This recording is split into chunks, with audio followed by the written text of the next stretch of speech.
leaders of All India Youth Federation and Student Federation, respected Professor Ajay Gudwati, my dear friends and comrades.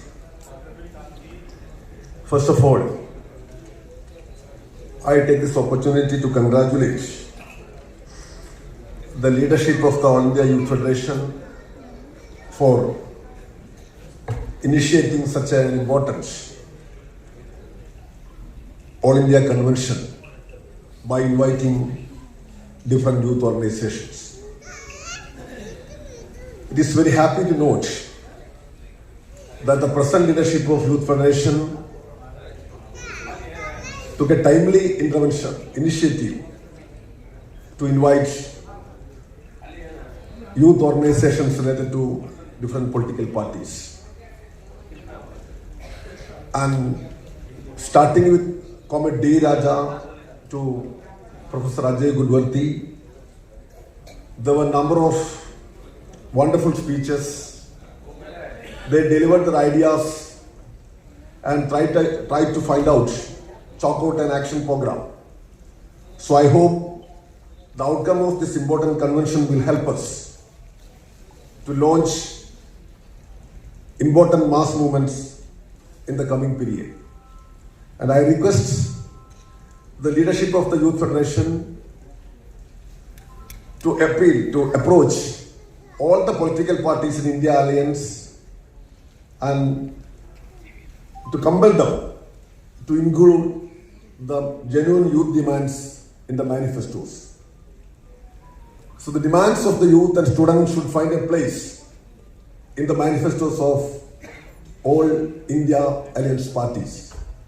So I request them, the leadership, to take initiative and to meet leaders of various political parties and compel them and advise them that these items should find a place in their agendas.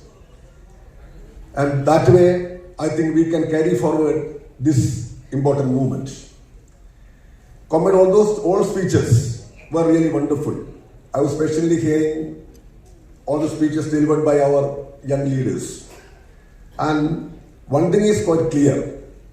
If we all unite, if we fight together, the defeat of BJP is not impossible. It can be possible if you are united, if you can continuously launch these types of movements. So I hope this initiative of the Youth Federation, I don't know how many of you are aware of this fact. After the formation of India Alliance, this is the first initiative of any kind to forge the youth and student leaders of this country. And I'm really very happy because I was part of the Youth Federation. I was the leader of Youth Federation for many years, and I am very happy on noting this important thing. And comrades, always, frequently this question is asked, what is the importance of the India Alliance? India Alliance consists of many political parties. Of course, there are ideological differences, conflict of ideas, interests. And why it is required? Is it relevant? Is it important? These questions were raised many times. I can tell you, in spite of many differences of opinion, the importance of the India Alliance is that this is the only way for future. We don't have any other way. Of course, there are differences of opinion among us left and the Congress. It's not to everyone. There are differences of opinion among us left and the regional political parties, with Congress and other political parties. But the thing is that this unity, this alliance based on certain things is the necessity of the hour, without which we cannot move forward. And the fight against RSS and the ideology started way back in 1925, at the time of India's independent movement. We could defeat Britishers and we could defeat RSS ideology. And if we talk about the importance of India's independent movement, the importance is that we defeated the BJP and the RSS ideology simultaneously. That is the importance of the Indian independence movement. Now, we have reached to such a time that RSS and those ideologies got an upper hand in our country. And Modi regime strengthened it further. Now it is our duty to defeat the RSS BJP ideology. So for that, what is the way out? The way is only one, that we have to forge, we have to unite all the political parties, like-minded political parties, in spite of certain differences of opinion, to defeat BJP. And that is what we are trying to do. So I hope that in the coming period, this unity will be strengthened, and 2024 elections is so important, so crucial, and we have to see, we have to make it sure that the BJP will be defeated. And people are talking about this assembly elections happened in 3 states, Madhya Pradesh, Rajasthan, and Chhattisgarh. But I just request you, don't worry about those outcomes, because in 2003, it was the BJP which were victorious in these 3 states. But Congress became the victorious at national level. The 2004 election saw the emergence of Manmohan Singh as a leader, and UPA government was formed. And in 2018, it was Congress which was victorious in these states, but BJP became powerful, and it could capture the power, retain the power in 2018. It means that these elections were never a point into the future. So forget these elections.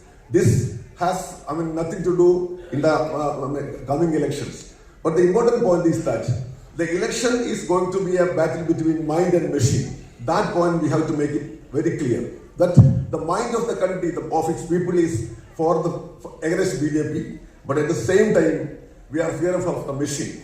I have no hesitation in stating here that machine, the EVM, may play a role, about which you all have to be very much aware of.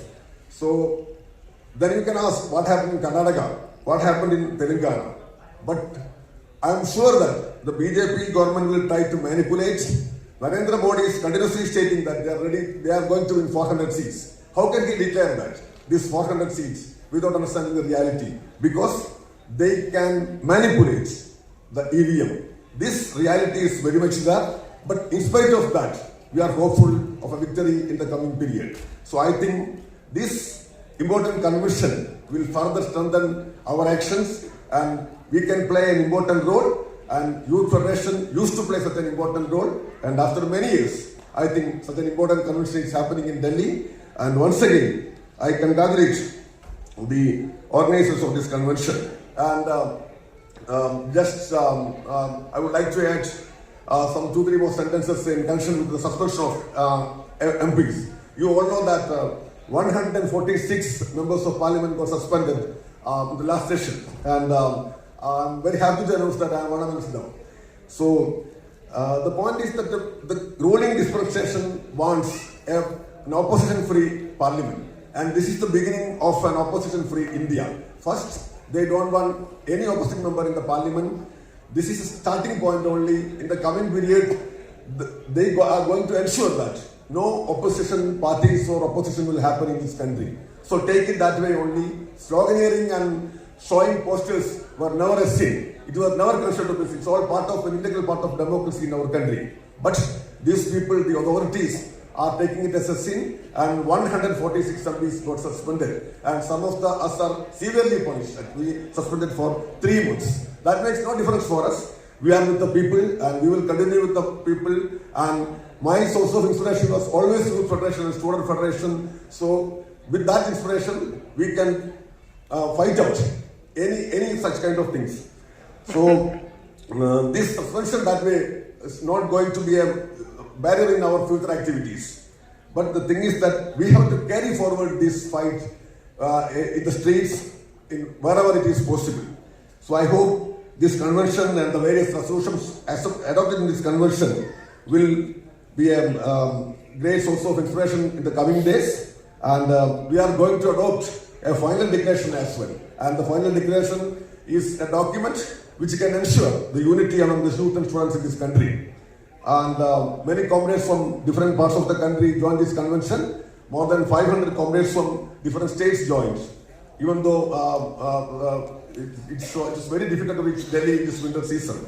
I take this opportunity to congratulate all the participants as well.